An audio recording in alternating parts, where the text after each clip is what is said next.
Students, आज हम नया टॉपिक श्वसन तंत्र रेस्पिरेटरी सिस्टम स्टार्ट कर रहे हैं। इससे पहले हमने दो सिस्टम कंप्लीट कर लिए थे, इंटरकम्युनिटी सिस्टम और एसपीटी सिस्टम।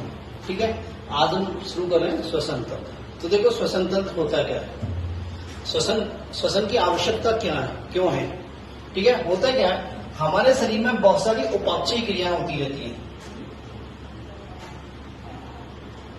क्या होती हैं? उपापचयी क्रियाएं, जिन्हें क्या बोलते हैं? मेटाबॉलिज्म या मेटाबॉलिक रिएक्शन। ठीक है, अब ये मेटाबॉलिक रिएक्शन जो होती है, ये दो प्रकार की होती है। ठीक है, अब इन मेटाबॉलिक रिएक्शन में और क्या क्या आता है? देखो, बहुत सारी फिजियोलॉजिकल क्रियाएं होती हैं, फिजियोलॉजिकल एक्टिविटी होती है। अब इन सभी मेटाबॉलिक क्रियाओं के लिए ऊर्जा की आवश्यकता होती है। किसकी आवश्यकता होती है? ऊर्जा की। अब ऊर्जा कहां से आएगी? ऊर्जा किससे आएगी? श्वसन से। किससे आएगी? श्वसन से। तो देखो कैसे, ये उपापचयी क्रियाएं दो प्रकार की होती हैं। एक होती है एनाबॉलिज्म, जिसको बोलते हैं उपचय, और एक होती है कैटाबॉलिज्म। क्या होती है बेटा? कैटाबॉलिज्म, जिसे क्या बोलते हैं? अपचय। क्या बोलते हैं? अपचय। देखो, उपचय में क्या होता है? उपचय में छोटे छोटे पदार्थ मिलकर बड़े पदार्थ का निर्माण करते हैं। मतलब ये निर्माणकारी क्रियाएं हैं। ये क्या है? निर्माणकारी अभिक्रियाएं हैं। ठीक है, तो इसका बेस्ट एग्जांपल क्या है? प्रकाश संश्लेषण।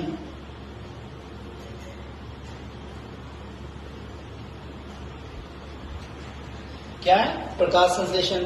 हम जानते हैं प्रकाश संश्लेषण में क्या होता है?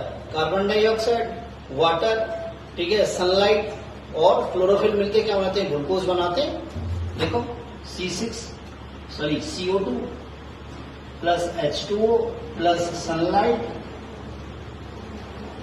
एंड क्लोरोफिल, ये मिलकर क्या बनाते हैं? ग्लूकोज बनाते हैं। C6H12O6 ऑर्गेनिक कंपाउंड बनाते हैं, कार्बनिक कंपाउंड बनाते हैं। क्या बनाते हैं? कार्बनिक कंपाउंड।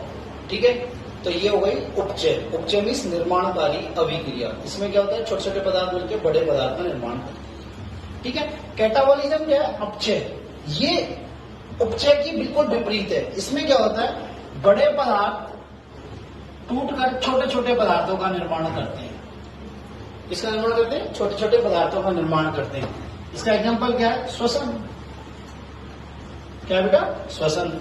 तो श्वसन में क्या होता है? देखो, श्वसन में जैसे ये कार्बनिक पदार्थ है C6H12O6, ये क्या होता है? टूटता है।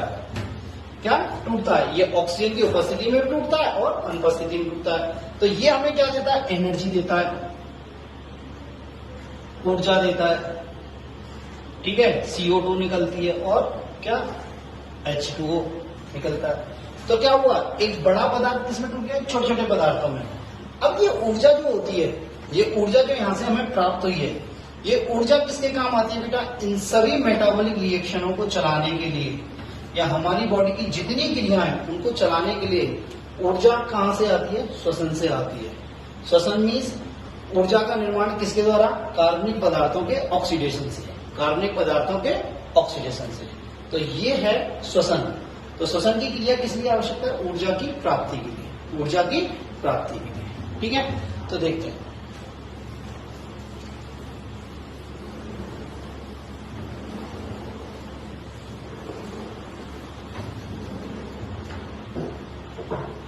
देखो, कार्बनिक पदार्थों का क्या हुआ? अब ऑक्सीडेशन हुआ। कार्बनिक पदार्थों का क्या हुआ? ऑक्सीडेशन हुआ है। तो क्या हुई है? ऊर्जा प्राप्त हुई है। हमें क्या प्राप्त हुई है? ऊर्जा। ठीक है, ये जो ऑक्सीडेशन होता है, ये जो ऑक्सीडेशन होता है, ये दो तरह से होता है। एक तो होता है ऑक्सीजन की उपस्थिति में, एक क्या होता है? ऑक्सीजन की उपस्थिति में, और एक क्या होता है? ऑक्सीजन की अनुपस्थिति में। ऑक्सीजन की अनुपस्थिति में। यदि ऑक्सीजन की उपस्थिति में होता है तो इसे बोलते हैं ऑक्सीश्वसन। क्या बोलते हैं? ऑक्सीश्वसन। और यदि ऑक्सीजन की अनुपस्थिति है तो इसे बोलते हैं अनऑक्सीश्वसन। ठीक है। ऑक्सीश्वसन में क्या होता है, ये ग्लूकोज है, इसका पूर्ण ऑक्सीकरण होता है। क्या होता है? पूर्ण ऑक्सीकरण। तो हम क्या कह सकते हैं, कार्बनिक पदार्थों का पूर्ण ऑक्सीकरण होता है। अभी कार्बनिक पदार्थ क्या होता है? ग्लूकोज होता है। क्या होता है? ग्लूकोज। और इसमें क्या होता है? अपूर्ण ऑक्सीकरण होता है। क्या होता है बेटा? अपूर्ण ऑक्सीकरण। इसमें हमें क्या मिलती है? अधिक ऊर्जा मिलती है बेटा। क्या मिलती है? अधिक ऊर्जा प्राप्त होती है, करीब 686 किलो कैलोरी। कितनी प्राप्त होती है बेटा? 686 किलो कैलोरी। ठीक है। और जबकि इसमें जो ऊर्जा प्राप्त होती है वो ऊर्जा क्या होती है? कम प्राप्त होती है। ऊर्जा की मात्रा क्या होती है? कम होती है। क्या होती है बेटा? ऊर्जा की मात्रा क्या होती है इसमें? कम होती है। करीब कितनी होती है? 56 किलो कैलोरी होती है। कितनी होती है बेटा? 56 किलो कैलोरी। ठीक है। अब इसमें क्या होता है, जो एंड प्रोडक्ट होते हैं, जो उत्पाद बनते हैं, लास्ट में जो उत्पाद बनते हैं वो क्या होते हैं? CO2, एंड प्रोडक्ट, अंतिम उत्पाद। क्या बेटा? अंतिम उत्पाद। वो क्या होते हैं बेटा? इसमें CO2 और जल होता है। क्या होता है बेटा? CO2 और जल होता है। इसमें अंतिम उत्पाद क्या होता है? या तो होता है बेटा इथाइल अल्कोहल, C2H5OH, और या क्या होता है? Lactic acid. या क्या होता है? Lactic acid. क्या होता है? Lactic acid. यदि देखो, यदि यीस्ट है, यीस्ट, तो इथाइल अल्कोहल होगा। यीस्ट है तो क्या होगा? Ethyl alcohol. और यदि बैक्टीरिया है या पेशी है तो उनमें क्या होगा? बैक्टीरिया या क्या? पेशी। पेशियां हैं तो उनमें क्या होगा? Lactic acid. क्या होगा बेटा? Lactic acid. तो श्वसन कितने प्रकार का हो गया? 2 प्रकार का।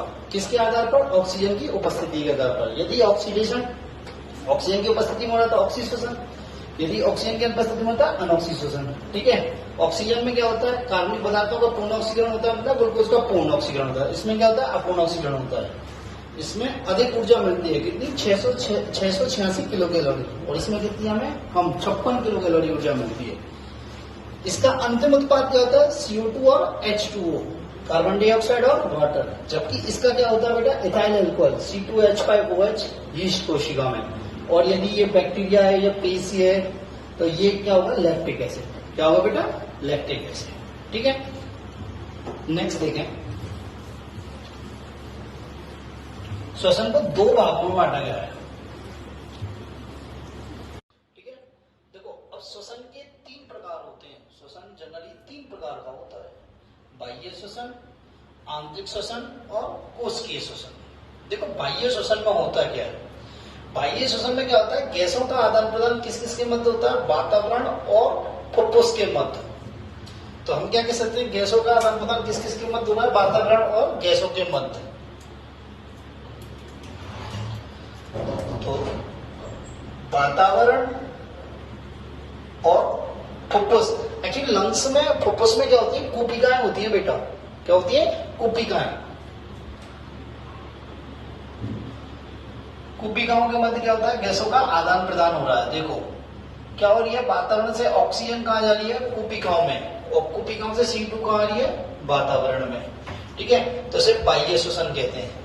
ये वातावरण है, यहाँ ऑक्सीजन की मात्रा अधिक है, CO2 की मात्रा यहाँ क्या है? कम है। ठीक है। कुपिकाओं में जाए तो कुपिकाओं में क्या? ऑक्सीजन की मात्रा कम है और CO2 की मात्रा अधिक है। तो क्या होगा? ये ऑक्सीजन यहाँ से अधिक से कहाँ जाएगी? कम की ओर। ठीक है। और ये CO2 क्या होगी? अधिक से कम की ओर जाएगी। तो क्या होगा? वातावरण और कुपिकाओं के मध्य क्या होगा? ऑक्सीजन और CO2 का क्या होगा? आदान प्रदान होगा, गैसीय विनिमय होगा। तो इसे क्या बोलते हैं? बाह्य श्वसन। क्या बोलते हैं? बाह्य श्वसन। आंतरिक श्वसन में क्या होता है? जो गैसों का आदान प्रदान होता है वो क्या होता है? पहले तो क्या होता है? कुपिकाओं और ब्लड के बीच में होता है। कुपिकाओं और रक्त के बीच में होता है। रक्त के बीच में क्या होता है? क्योंकि इन गैसों को जो कोशिका तक ले जाएगा और कोशिकाओं से लाएगा ऑक्सीजन और CO2 को, वो कौन ले जाएगा? ब्लड। तो ब्लड किसकी तरह काम कर रहा है? वाहक की तरह। किसकी काम कर रहा है? वाहक की तरह। तो पहले क्या होगा? कोशिकाओं और रक्त के बीच में गैसीय विनिमय होगा। फिर क्या होगा? रक्त और कोशिकाओं के बीच में गैसीय विनिमय होगा। तो देखो पहले क्या हुआ? कोशिकाओं और किसके बीच में हुआ? रक्त के बीच में, ठीक है। और फिर क्या होगा? रक्त और कोशिकाओं के बीच में, कोशिका के बीच में होगा, ठीक है। क्योंकि रक्त किसका काम कर रहा है? वाहक का काम। किसका काम कर रहा है? वाहक का। तो इस प्रोसेस को मतलब सेकेंड, थर्ड और फोर्थ प्रोसेस को हम क्या कहते हैं? आंतरिक श्वसन। क्या बोलते हैं बेटा? आंतरिक श्वसन। फर्स्ट स्टेप को हमने क्या बोला? बाह्य श्वसन। सेकंड, थर्ड और फोर्थ को हम क्या बोल रहे हैं? आंतरिक श्वसन, ठीक है। कोशिकीय श्वसन में क्या होगा? देखो ये ऑक्सीजन कोशिका के अंदर पहुंच गई। कोशिका के अंदर पहुंचने के बाद क्या होगा? कोशिका में ग्लूकोज है, तो ग्लूकोज का क्या करेगी? ऑक्सीडेशन। क्या करेगी बेटा? ऑक्सीडेशन। ऑक्सीडेशन से क्या होगी? ऊर्जा मुक्त होगी। क्या होगी? ऊर्जा मुक्त होगी। और क्या होगी? मुक्त CO2। ये CO2 क्या हो जाएगी? बाहर निकाल दी जाएगी। और ये ऊर्जा क्या होगी? हमारी मेटाबॉलिक रिएक्शन, उपापचय क्रियाएं, बहुत सारी फिजियोलॉजिकल क्रियाएं, सेल डिवीजन के लिए, सेल ग्रोथ के लिए काम आएगी, ठीक है। तो देखो ये क्या हो गया? ये क्या है? कोशिका के अंदर क्या है? ग्लूकोज है, C6H12O6, ठीक है। इसका क्या करेगी? ऑक्सीजन, ऑक्सीडेशन होगा। क्या होगा? ऑक्सीडेशन। तो हमें क्या मिलेगी? एनर्जी। किसके रूप में? ATP के फॉर्म में। और क्या मिलेगा? CO2। और क्या मिलेगा? H2O। तो इसको क्या बोला हमने? कोशिकीय श्वसन। क्या बोला बेटा? कोशिकीय श्वसन। तो मेरी बात समझ में आई? श्वसन कितने प्रकार हो गए? तीन प्रकार हो गए, बाह्य श्वसन, आंतरिक श्वसन और कोशिकीय श्वसन, ठीक है। कहने का मतलब ये है कि यहां से ऑक्सीजन, वातावरण से ऑक्सीजन कहां पहुंचनी है? कोशिका के अंदर।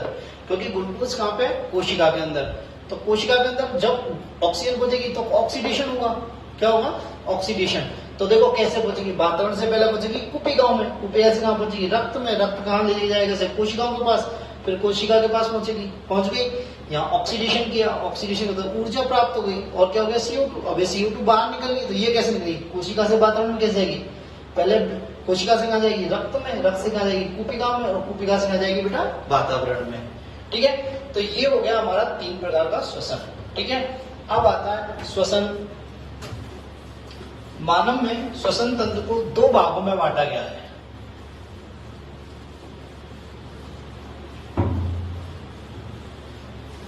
मानव में श्वसन को 2 भागों में बांटा गया है, संरचना के रूप से देखे जाए तो, ठीक है।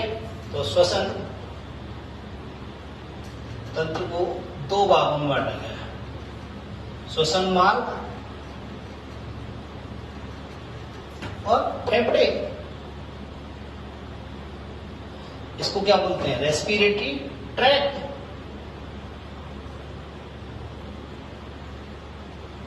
और ये क्या है? लंग्स। ये क्या? लंग्स। तो पहला देखते हैं रेस्पिरेटरी ट्रैक्ट, ठीक है। रेस्पिरेटरी ट्रैक्ट में कौन कौन सी संरचनाएं आती है बेटा? देखो श्वसन मार्ग में कौन कौन सी संरचनाएं आती है? देखो पहले आता है बाह्य नासा छिद्र। क्या आता है बेटा? बाह्य नासा छिद्र, जिन्हें क्या बोलते हैं? एक्सटर्नल नॉस्ट्रिल, ठीक है। ये किसमें बोलते हैं? नासा गुहा में। किसमें बोलते हैं बेटा? नासा गुहा में, जिसे क्या बोलते हैं? नेजल कैविटी, ठीक है। अब नेजल कैविटी किसमें बोलती है? आंतरिक नासा छिद्र में। किसमें? आंतरिक नासा छिद्र में, मतलब इंटरनल नर्सिस, ठीक है। आंतरिक नासा छिद्र किसमें खुलेगा? नासाग्रसनी में। किसमें खुलेगा? नासाग्रसनी में। इसको क्या बोलते हैं? नेजोफेरिंक्स, ठीक है। और ये नेजोफेरिंक्स किसमें खुलेगा? ठीक है, ये खुलेगा ग्रसनी में, फेरिंग्स में। किसमें खुलेगा बेटा? ग्रसनी में, फेरिंग्स में। ये ग्रसनी क्या होगी? एक छिद्र के द्वारा, किसके द्वारा? छिद्र के द्वारा, जिसे बोलते हैं कंठ छिद्र। क्या बोलते हैं? कंठ छिद्र या ग्लोटिस। कंठ छिद्र या ग्लोटिस। इसके बाद भी ये किसमें खुलेगा बेटा? स्वर यंत्र में। किसमें खुलेगा बेटा? स्वर यंत्र। स्वर यंत्र मीन्स वोकल कॉर्ड। क्या बेटा? वोकल कॉर्ड या लैरिंक्स। ठीक है। अब ये स्वर यंत्र किसमें खुलेगा? ट्रेकिया में, श्वास नली में। किसमें? ट्रेकिया में, श्वास नली में। ये श्वास नली कहां के जाके कहां खुलेगी? फेफड़ों में। किसमें खुलेगी? लंग्स में। लंग्स मीन्स फेफड़ों में। ठीक है। होता क्या बेटा? ये ट्रेकिया इन फेफड़ों में जाके क्या होती है? छोटी छोटी शाखाओं में बढ़ जाती है। छोटी छोटी क्या होती है? शाखाओं में बढ़ जाती है, जिससे क्या बनती है? ब्रोंकियल ट्री और रेस्पिरेटरी ट्री। क्या बनता है बेटा? ब्रोंकियल ट्री और रेस्पिरेटरी ट्री बनती है। क्या बनता है बेटा? ब्रोंकियल ट्री और रेस्पिरेटरी ट्री। तो हम एक एक करके डिस्कस करेंगे। एक एक करके हम क्या करेंगे? डिस्कस करेंगे। तो पहला देखते हैं हम बाह्य नासा छिद्र और नासा गुहा। ठीक है बेटा। पहला आता है हमारे नासा गुहा।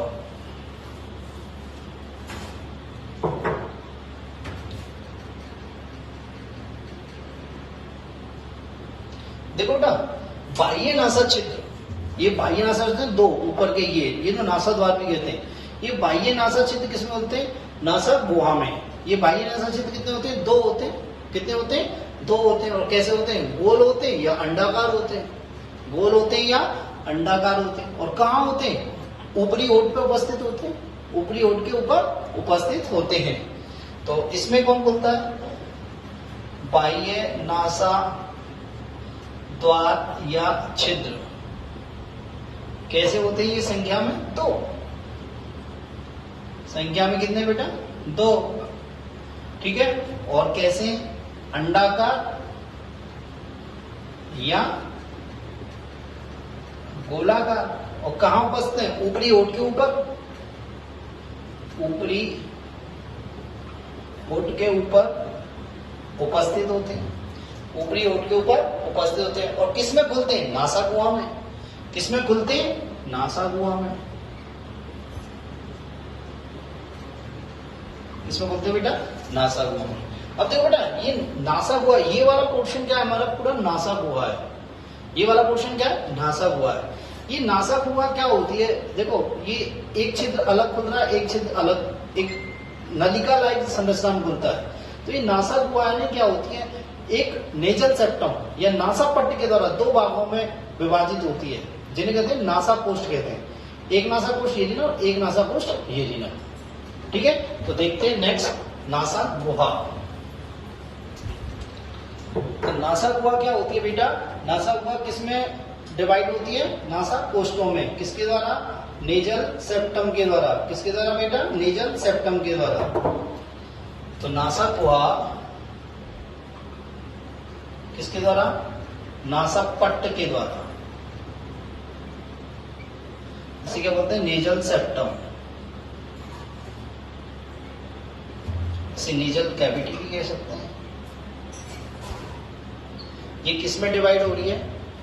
दो नेजल या नासा कोष्ठ में। किसमें बेटा? नासा कोष्ठ में। इनको क्या बोलते हैं? Nasal chamber. क्या बोलते हैं बेटा? Nasal chamber. ठीक है। ये दो है संख्या में। कितने बेटा? संख्या में दो। ठीक है। ये जो नासा पट्ट है, ये नेजल सेप्टम, ये क्या होता है? हाइलन कार्टिलेज का बना होता है। किसका बना होता है बेटा? हाइलन कार्टिलेज का, हाइलन उपास्थि का बना होता है। किसका बना होता है? हाइलन उपास्थि का। ये नेजल कोष्ठ, प्रत्येक नेजल कोष्ठ तीन भागों में विभाजित होता है। कौन कौन से में होता है? देखो, तीन भाग होते हैं। पहला होता है वेस्टिब्यूल या वेस्टिब्यूलर रीजन, जिसको हिंदी में बोलते हैं प्रगाढ़ क्षेत्र।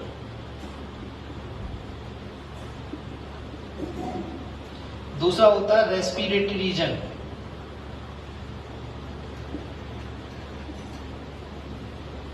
जिसे बोलते हैं श्वसन क्षेत्र। क्या बोलते हैं बेटा? श्वसन क्षेत्र। और तीसरा होता है ऑल्फैक्टरी रीजन।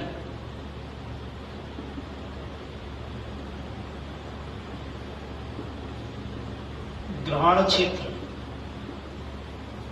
एक आप इंग्लिश वर्डों से डरे नहीं, आप जैसे जैसे इंग्लिश वर्ड यूज करते जाओगे आपके आता जाएगा, आपकी हैबिट में आता जाएगा। आप यहाँ से आगे जाके कहीं भी पीएमटी की तैयारी करने जाओगे, आप किसी भी तैयारी करोगे, चाहे नर्सिंग की करना, चाहे फार्मेसी करना, चाहे बायोटेक्नोलॉजी करना, बीएससी करना, वहां पे आपको इंग्लिश वर्ड आएंगे। तो आप इंग्लिश वर्ड को नेग्लेक्ट नहीं करें, आप पढ़ें इंग्लिश वर्ड, ठीक है। तो पहला आता है वेस्टिब्युलर रीजन, प्रगाढ़ क्षेत्र। क्या आता है बेटा? प्रगाढ़ क्षेत्र।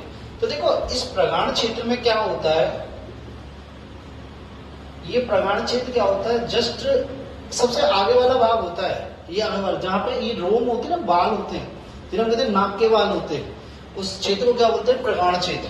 तो इसमें क्या होता है, रोम पाए जाते हैं, सेबेसियस ग्रंथियां पाई जाती हैं। Sebaceous gland means oil glands पाई जाती है, ठीक है। और क्या पाई जाती है? स्किन होती है। क्या होती है? स्किन। ये क्षेत्र क्या होता है, ये रोम, सेबेसियस ग्लैंड और स्किन आपस में मिलकर किसका काम करती है? ये एक तरह से छन्ने का, फिल्टर का काम करती है। किसका काम करती है? फिल्टर का।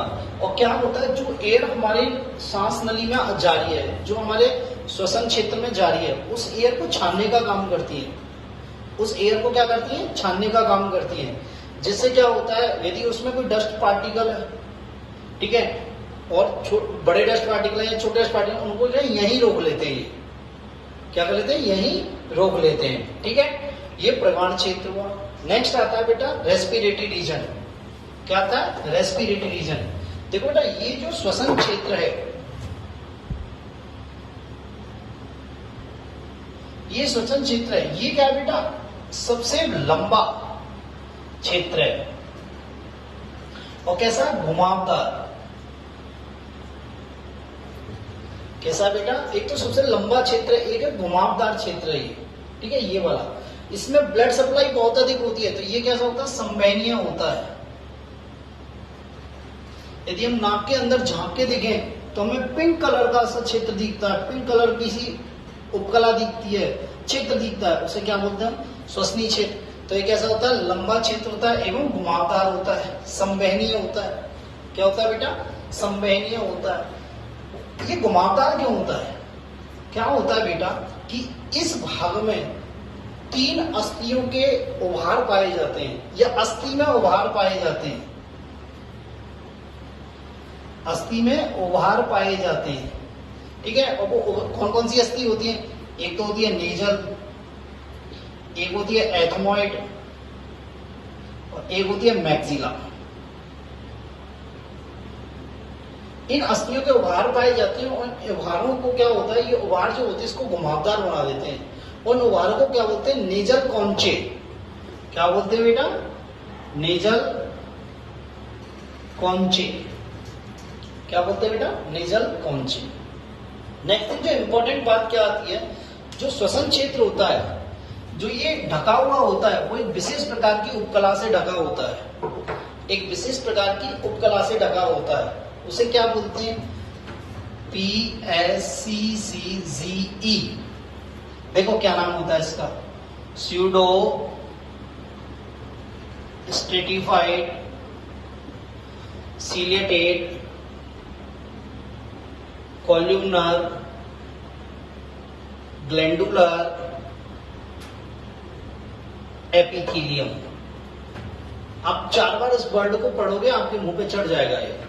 देखो, आवासी, स्तरित, पक्षमावी, स्तंभाकार, ग्रंथिल, उपकला। क्या बेटा? आवासी, स्तरित, पक्षमावी, स्तंभाकार, ग्रंथिल, उपकला। अब इसको याद करने की कोशिश करें, आपको जल्दी याद होगा। Pseudo stratified ciliated columnar glandular epithelium, ठीक है। ये जो ग्रंथिल उपकला होती है ना बेटा, इनमें क्या होती है? गॉबलेट सेल्स पाई जाती है। चषक कोशिकाएं,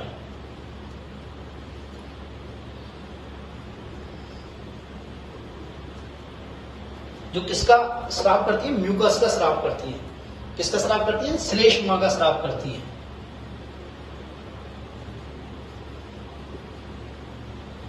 क्या करती है बेटा? श्लेष्मा का स्राव करती है। ठीक है, इस क्षेत्र का मेन कार्य क्या होता है? इस क्षेत्र का मेन कार्य क्या होता है बेटा? Air conditioning. क्या? Air conditioning. क्या होता है? देखो ये लंबा और घुमावदार होता है, तो क्या होता है, जैसे हम एयर, अब वो एयर जो बाहर से हमारे अंदर प्रवेश कर रही है, वो हो सकती है बहुत ज्यादा गर्म हो या बहुत ज्यादा ठंडी हो, बहुत ज्यादा गर्म हो और बहुत ज्यादा ठंडी हो। तो इस एयर को ये घुमावदार क्षेत्र क्या करता है? बॉडी टेम्परेचर तक लाता है। इस ठंडी या गर्म हवा को क्या करता है? ये रेस्पिरेटिजन क्या करता है? शरीर के तापमान तक लाता है। ठीक है, यदि वो हवा ड्राई है तो उसको ह्यूमिडिफाइड करता है। क्या करता है? उसको ह्यूमिडिफाइड करता है। अब ये क्यों जरूरी है? गर्म हवा या ठंडी हवा डायरेक्ट यदि हमारे अंदर जाएगी तो वो हमारी कोशिकाओं को क्या करेगी? नष्ट करेगी। कोशिकाओं को क्या करेगी? नष्ट करेगी। तो ये क्या करता है?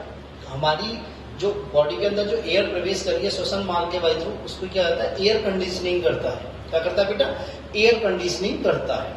ठीक है, नेक्स्ट आता है ऑल्फैक्टरी रीजन। जो लास्ट आता है हमारा चौथा रीजन कौन सा था? ऑल्फैक्टरी रीजन, ग्रहण क्षेत्र। क्या होता है? ग्रहण क्षेत्र।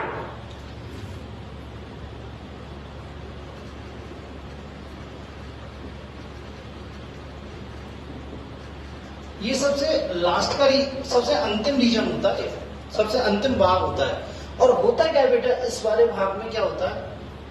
ये भाग जो किससे रिलेटेड होता है? ये ग्रहण से रिलेटेड होता है। ग्रहण मीन्स गंध से रिलेटेड होता है। गंध का ज्ञान होता है। क्या होता है बेटा? यहाँ गंध का ज्ञान होता है। क्यों होता है? क्योंकि यहाँ एक संवेदी, एक तंत्रिका संवेदी उपकला पाई जाती है। क्या पाई जाती है? तंत्रिका संवेदी उपकला, जिसे क्या बोलते हैं? ग्रहण उपकला। और क्या बोलते हैं इसे? सेनिटेरियन मेम्ब्रेन, सेनिटेरियन झिल्ली। ये क्या होती है? तंत्रिका संवेदी उपकला होती है। क्या होती है बेटा? तंत्रिका संवेदी उपकला होती है। इसलिए हमें किसका होता है? गंध का ज्ञान होता है। किसका होता है? गंध का ज्ञान। बात समझ में आई?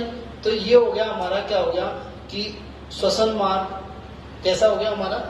घुमावदार और लंबा हो गया। अब क्या होता है? जो ये नासा गुहा है, हमारी नासा गुहा, अब क्या होती है? ये आंतरिक नासा छिद्रों के द्वारा, दो आंतरिक नासा छिद्रों के द्वारा किसमें खुलती है? नासा ग्रसनी में। तो नासा गुहा किसके द्वारा? आंतरिक नासा छिद्र, इंटरनल नर्सेस के द्वारा किसमें खुलती है? नासा ग्रसनी में। किसमें खुलती है बेटा? नासा ग्रसनी में। और नासा ग्रसनी किसमें खुलती है? ग्रसनी में। किसमें? ग्रसनी में। तो नासा जो ग्रसनी भाग होता है, ये क्या होता है? नासा ग्रसनी और मुख ग्रसनी का कॉमन होता है। नासा ग्रसनी और मुख ग्रसनी का कॉमन होता है। मतलब नासा ग्रसनी से तो क्या आ रही है? हवा आ रही है, और मुख ग्रसनी से क्या होती है? खाना आती है। तो हवा और खाने का क्या है? ये बहुत कॉमन पाथ है। क्या ये? कॉमन पाथ है। तो नेक्स्ट आता है हमारा नासा ग्रसनी एवं ग्रसनी। क्या आता है? नासा ग्रसनी एवं ग्रसनी। ठीक है,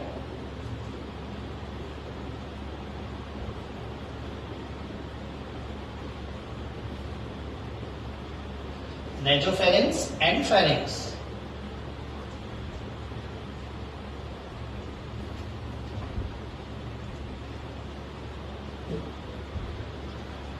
नेजोफेरेंस एंड फेरेंस। देखो मैं आपको इजी वे में डायग्राम बना के दिखाता हूं।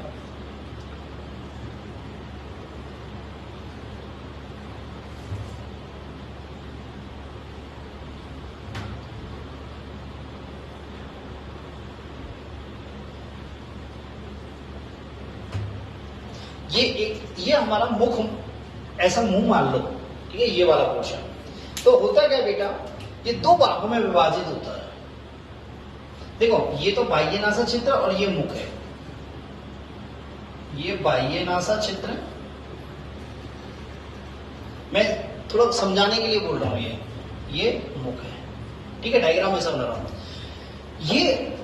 ये क्या होती है, ये वाला भाग, इस ऊपर वाला भाग, इसको बोलते हैं नासा गुहा। क्या बोलते हैं बेटा, नासा गुहा। और नीचे वाला भाग इसको बोलते हैं मुख गुहा। तो ये जो मुख होता है, होठ होते हैं, इसके अंदर वाला भाग क्या हुआ, मुख गुहा। और जो ये नाक के जो ये हैं छिद्र, इनके अंदर वाला भाग क्या हुआ, नासा गुहा। ये इन दोनों के बीच में क्या होती है, दीवार पाई जाती है, जिसे क्या बोलते हैं, तालु। क्या बोलते हैं बेटा, तालु। तो ये ब्लू कलर का जो दिख रहा है, ये क्या है, हमारा तालु। क्या बेटा, तालु। तालु दो प्रकार का होता है, आगे की तरफ यहां से यहां तक क्या होता है, ये कठोर तालु होता है। क्या होता है बेटा, कठोर तालु। और कठोर तालु के पीछे क्या होता है, सॉफ्ट तालु। ये सॉफ्ट तालु, ठीक है। अब होता क्या है बेटा, इस सॉफ्ट तालु का पिछला वाला भाग, ये सॉफ्ट तालु का पिछला वाला भाग क्या होता है, ऐसे लटका हुआ रहता है, घुंडी नुमा होता है, लटका हुआ होता है, जिसे क्या बोलते हैं, युगला। क्या बोलते हैं बेटा, युगला या बिलम पैलेटाई।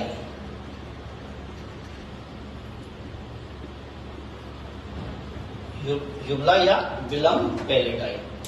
अब इस युगला ने क्या किया बेटा, इस युगला ने क्या किया, इस फेरिंग्स को, इस ग्रसनी को दो भागों में बांट दिया, या इस मुख ग्रसनी, मुख हुआ के भाग को दो भागों में बांट दिया पीछे जाके। कौन कौन से में बांट दिया बेटा, देखो, एक तो हो गया ये वाला भाग, इसको बोला नासा ग्रसनी, नासा ग्रसनी गुहा। और इस वाले भाग को क्या बोला, मुख ग्रसनी गुहा। इसको क्या बोला, नासा ग्रसनी गुहा, और इसको क्या बोला, मुख ग्रसनी गुहा। और नासा ग्रसनी गुहा और मुख ग्रसनी गुहा को हम समृद्ध रूप से क्या बोलते हैं, ग्रसनी। क्या बोलते हैं बेटा, ग्रसनी। तो देखो इस नासा ग्रसनी में दो छिद्र खुलते हैं, जो आंतरिक नासा छिद्र मैंने बताए थे, वो क्या कहते हैं, यहां पे खुलते हैं, इस नासा ग्रसनी में, आंतरिक नासा छिद्र। क्या ये, आंतरिक नासा छिद्र।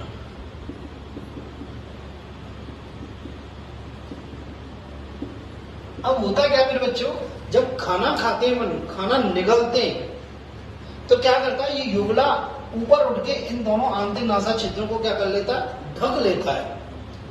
ये युगला क्या करता है, ऐसे ऊपर उठ के क्या करता है, आंतरिक नासा छिद्रों को ढक लेता है। जब ये ढक लेगा, क्यों ढक लेता है, जिससे क्या होता है, भोजन नाक में नहीं जाता, नहीं, डायरेक्ट नीचे जाता है। नाक में नहीं जाके क्या करता है, डायरेक्ट नीचे जाता है, ठीक है। अब क्या होता है, ये मुख ग्रसनी गुहा होती है ना, नीचे की तरफ, इसमें दो दरार रूपी छिद्र होते हैं। क्या होते हैं, दो दरार रूपी छिद्र होते हैं। देखो इस प्रकार ये दरार रूपी छिद्र है।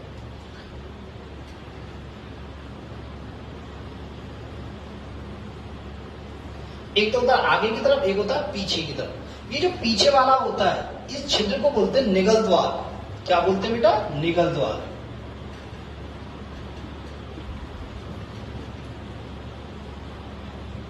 ठीक है। और ये निगल द्वार किस में खुलता है, ईसोफेगस में, ग्रसिका में खुलता है।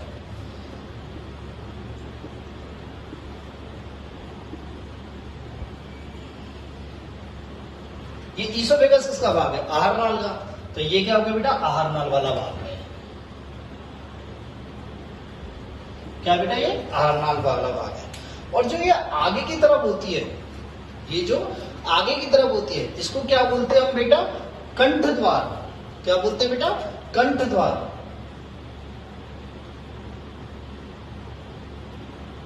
ग्लोटिस। क्या बोलते हैं, ग्लोटिस। और ये क्या कह सकते हैं, ये श्वसन मार्ग का बेटा, जो अंदर की तरफ श्वसन मार्ग का क्या है बेटा, ये ओपनिंग है। उसकी क्या ओपनिंग। और ये किसमें खुलता है? लैरिंग्स में, कंठ में खुलता है। किसमें खुलता है? ये कंठ में। किसमें खुलता है? कंठ में। अब देखो एक बात और, इस कंठ द्वार के ऊपर एक क्या होता है, एक ढक्कननुमा संरचना पाई जाती है इस प्रकार की। एक ढक्कननुमा संरचना पाई जाती है जिसे क्या बोलते हैं हम? एपिग्लोटिस। क्या बोलते हैं? एपिग्लोटिस।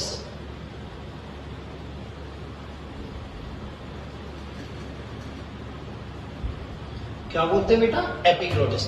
और ये एपिग्लोटिस क्या होता है? देखो जब हम भोजन निगलेंगे तो पहली प्रथम तो क्या होता है? युगला इन आंतरिक नासा छिद्रों को ढक लेगा जिससे खाना नाक में नहीं जाएगा। अब क्या आएगा? जैसे यहाँ पे आएगा ग्रसनी में, ठीक है, तो ग्रसनी में क्या होगा? दो छिद्र हैं, इसमें भी जा सकता है, इसमें भी जा सकता है। तो क्या होगा? निकलते समय क्या करेगा? ये एपिग्लोटिस क्या करेगा? इस ग्लोटिस को ढक लेगा, इस कंठ द्वार को ढक लेगा, जिससे कि भोजन क्या होगा? इसमें नहीं जाकर इसमें चला जाएगा। भोजन इस श्वास नली में जाके कहा जाएगा? आहार नली में जाएगा। किसमें जाएगा? आहार नली में जाएगा। बात क्लियर है यहाँ तक? ठीक है, तो क्या कह सकते हैं, जब ये ढका हुआ गया तो हम क्या कहते हैं? भोजन निकलते समय श्वसन की क्रिया नहीं होती। भोजन निकलते समय श्वसन की क्रिया नहीं होती। ठीक है, तो ये हो गया आपका नासा ग्रसनी और ग्रसनी। नेक्स्ट आता है आपका लैरिंग्स। क्या था बेटा? लैरिंग्स।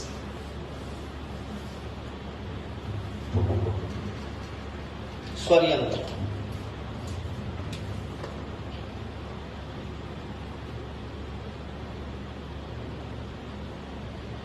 क्या था बेटा? लैरिंग्स, स्वर यंत्र। देखो बेटा ये क्या होता है? ये एक उपास्थि की बनी हुई पेटिका के समान संरचना, पेटी के समान संरचना होती है। उपास्थि की बनी पेटीनुमा संरचना होती है। क्या होती है? उपास्थि की बनी पेटीनुमा संरचना होती है। ठीक है, इसे क्या होते हैं? Cartilaginous box. क्या बोलते हैं मेरे बच्चा? Cartilaginous box. ठीक है बेटा, अब ये कार्टिलेजिनस बॉक्स जो होता है ये क्या करता है? इसका काम क्या होता है? इसका काम है ध्वनि उत्पादन करना। क्या काम है बेटा इसका नाम? इसका काम ध्वनि उत्पादन। इसका मेन काम क्या है? ध्वनि उत्पादन। इसलिए इसे क्या बोलते हैं? स्वर यंत्र बोलते हैं। इसे वोकल कॉर्ड भी बोलते हैं। क्या बोलते हैं? Vocal cord. स्वर यंत्र भी बोलते हैं। क्या? स्वर यंत्र। ये क्या होता है? चार प्रकार की कार्टिलेज का बना होता है। ये क्या बना होता है? चार प्रकार की कार्टिलेज का बना होता है। देखो कौन कौन सी होती है। पहली होती है थायराइड। आप थायराइड ग्रंथि में समझना, ये थायराइड कार्टिलेज है, उपास्थि है। थायराइड, क्रिकॉइड,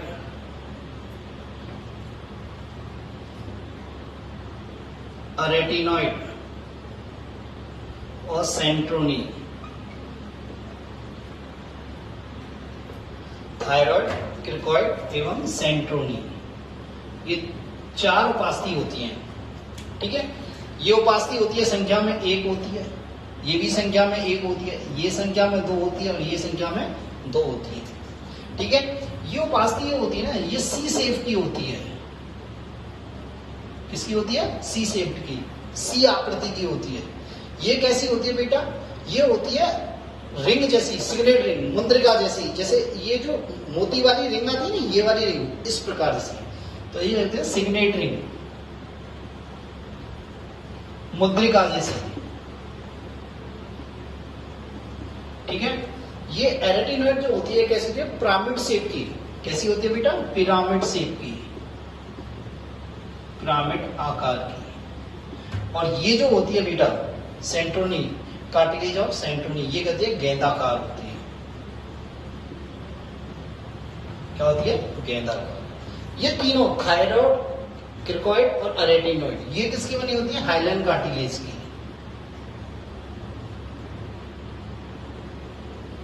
किसकी बनी होती है? Highland cartilage. जबकि कार्टिलेज ऑफ सेंट्रोनी ये किसकी बनी थी? इलास्टिक कार्टिलेज, प्रत्यास्थ उपास्थि की बनी होती है। क्या होती है? प्रत्यास्थ उपास्थि की बनी होती है। ठीक है। तो लैरिंक्स कैसा होता है? उपास्थि की बनी पेटिनुमा संरचना, कार्टिलेजिनस बॉक्स है। इसका काम क्या होता है? ध्वनि उत्पादन। क्या होता है बेटा? ध्वनि उत्पादन। इसे इसलिए स्वर यंत्र भी कहते हैं। 4 कार्टिलेज होती है, थायराइड, क्रिकॉइड, अरेटिनॉइड और कार्टिलेज ऑफ सेंट्रोनी। ये संख्या में 1, 1, 2, 2। ठीक है। ये सी आकार की होती है। ये मुद्रिका जो अंगूठी होती है, अंगूठी हीरे की जो अंगूठी होती है उसकी आकार की होती है। ये पिरामिड शेप की होती है और ये कैसी होती है बेटा? गेंदाकार। ये तीनों उपास्थि जो बनी होती है, ये ऊपर की थायराइड, क्रिकॉइड और अरेटिनॉइड, ये किसकी बनी होती है? हाइलैंड कार्टिलेज की।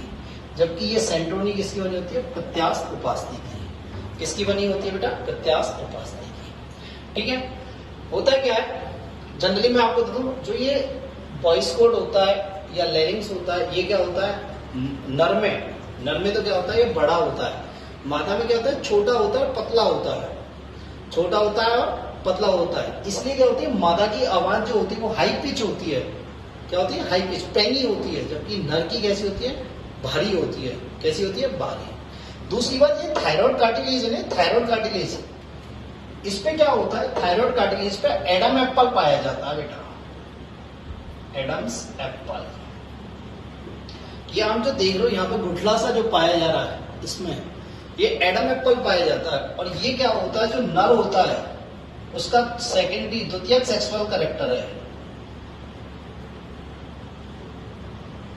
नर क्या होता है? सेकेंडरी सेक्सुअल कैरेक्टर है। मादा में ये नहीं पाया जाता, सिर्फ किस में पाया जाता है? नर में पाया जाता है। किस में पाया जाता है बेटा? नर में पाया जाता है। ठीक है। तो देखो एक चीज और मैं आपको बता दूं यहाँ पे एक्स्ट्रा, ये स्वर यंत्र होता है ना, इसमें 2 वोकल कॉर्ड होते हैं। स्वर यंत्र में क्या होता है बेटा? 2 वोकल कॉर्ड होते हैं। ठीक है। इस कंठ में 2 वोकल कॉर्ड होते हैं। एक होता है असत्य, असत्य या फ्लैश वोकल कॉर्ड बोलो आप, फ्लैश वोकल कॉर्ड। और एक होता है ट्रू वोकल कॉर्ड। क्या होता है? एक फ्लैश वोकल कॉर्ड और एक होता है ट्रू वोकल कॉर्ड होता है। ठीक है। इन्हें ये बोल सकते हैं, वोकल कॉर्ड को वाक् तंतु बोल सकते हैं। इन्हें क्या बोलते हैं? असत्य वाक् तंतु। और ये क्या होते हैं? सत्य वाक् तंतु। ठीक है बेटा। देखो ये कैसे होते हैं? पिंक कलर के। ये कैसे होते हैं? व्हाइट कलर के। कैसे होते हैं बेटा? व्हाइट कलर के। ये कैसे होते हैं? मोटे। ये कैसे होते हैं बेटा? पतले। कैसे होते हैं? पतले। ये कैसे होते हैं? प्रत्यास्थ नहीं होते, अप्रत्यास्थ होते हैं। और ये कैसे होते हैं? प्रत्यास्थ। ठीक है बेटा। इनका बेटा ये फ्लैश वोकल कॉर्ड जो होते हैं, इनका उच्चारण में कोई हेल्प नहीं करते। ये उच्चारण में सहायक नहीं होते। उच्चारण जो मैं बोल रहा हूं, उच्चारण कर रहा हूं, इसमें सहायक नहीं होते, सहायक नहीं होते ये वाले। और ये उच्चारण में सहायक होते।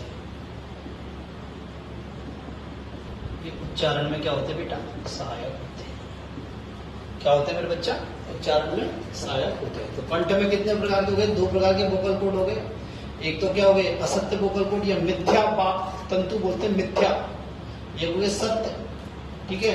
ये कैसे होते हैं? पिंक कलर के, ये व्हाइट कलर के, ये मोटे, ये पतले, ये प्रत्यास्थ, ये प्रत्यास्थ। ये उच्चारण में सहायक नहीं होते, उच्चारण में सहायक होते हैं। ठीक है। नेक्स्ट आता है ट्रेकिया, श्वास नली। क्या आता है बेटा? श्वास नली।